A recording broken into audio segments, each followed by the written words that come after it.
One lower was exactly what they said was. It was like the whole house was, it would be one lower, one upper, and then it'll be one main north, one main south. Now, wait, no.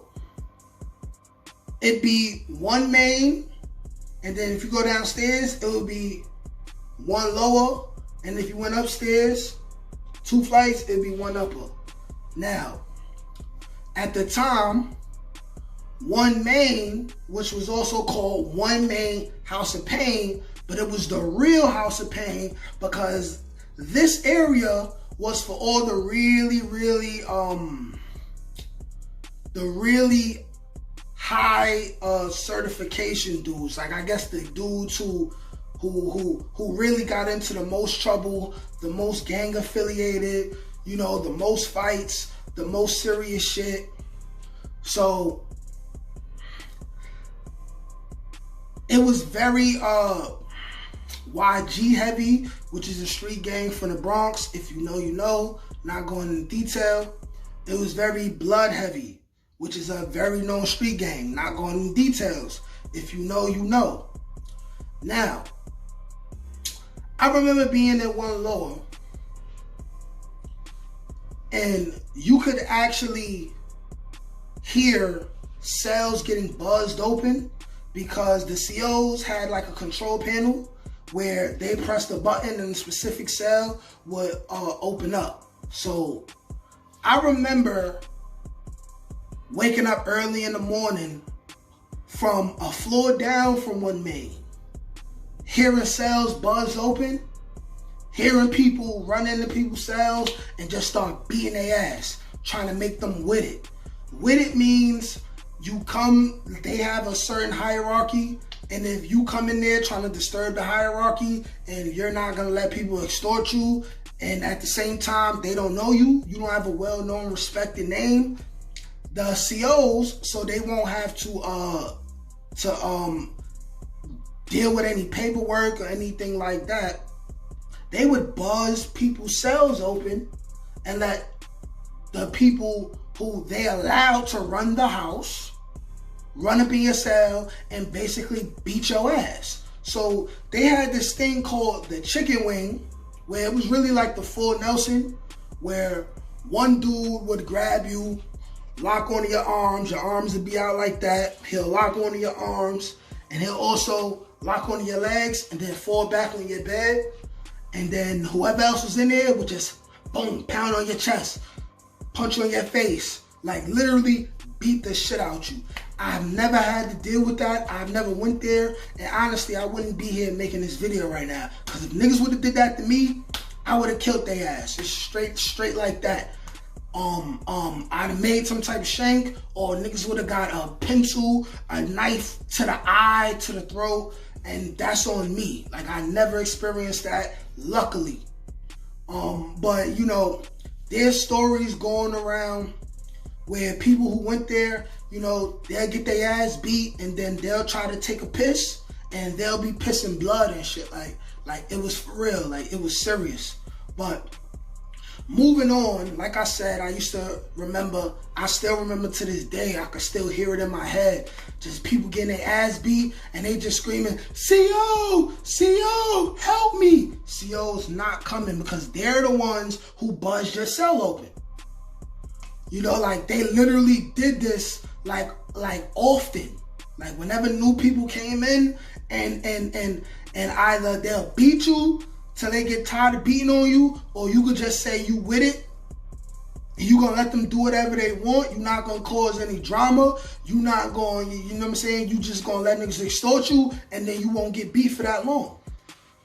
Now, there used to be crip niggas that came to these blood heavy dorms, and what I used to respect about the Crips is not all of them, but quite a few of them, because they were smaller in number, they'll come in and they'll really be like official. Like, they'll be realer than any bloods inside of the whole house or dorm. Like, I've seen crip dudes come in, you know, they make a bold statement and they'll just start fighting everybody. Like, I've seen riots go down where it's 1 or 2 crips, they're fighting everybody and they beating niggas up. Now, they're outnumbered, so they end up getting smoked, but they beating niggas up. Like, some houses within C-74, they just got their name up to the point where no matter what gang you are, you just had to respect it. So then they went wherever they went, and some of them would just run the house. Like, they would directly just go in there, and they'll find out who runs the house, and they'll say, listen, me and you, let's fight right now. Let's get it. I want this shit right now. They'll walk in there, turn the TV off, they'll say the house is mine. What's up? Like, I've seen Crips do some real gangster shit. I've seen people from every gang do some real gangster shit. I've seen dudes that were more or less neutral like me do some gangster shit. Now, I wasn't all the way neutral because I was banging a street gang. You know what I'm saying? GFC, God's favorite child. If you from the Bronx, you know. No need to even go further into that. But anyways, there was this crip, and I remember his name. His name was Ice. Ice ended up going to One Main House of Pain. Now, he was there for 48 hours. Ice went into One Main. They asked him if he was going to be with it. He basically said no. All y'all niggas suck my dick. What's up? Now, before he could start a commotion, the CO put him in his cell so a riot won't break out. Now, later on that day, or in the next morning, the cell was buzzed open. About 5 big-ass blood niggas rushed his cell. And how the story goes is, they beat the shit out of him. They put him in the Fort Nelson. They pounded on his ribs, pounded on his chest, pounded on his stomach. They kept asking him if he was with it. He was like, no, fuck y'all niggas. Trying to fight niggas, spit on niggas. And eventually, the blood dudes just gave up. They gave up and they left him there after they pulverized him. And from what I know of, this Ice dude was not very big, but he just had heart. Like, he was banging his set, and that's what it was. Like, you wasn't gonna do nothing to him.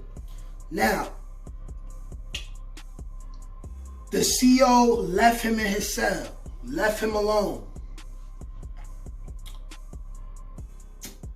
How the story goes is, he was curled up in his bed.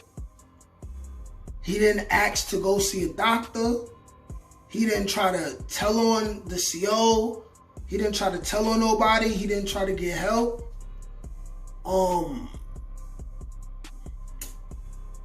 They tried to check up on cell, maybe like the next day, the next morning, and Ice died in his sleep.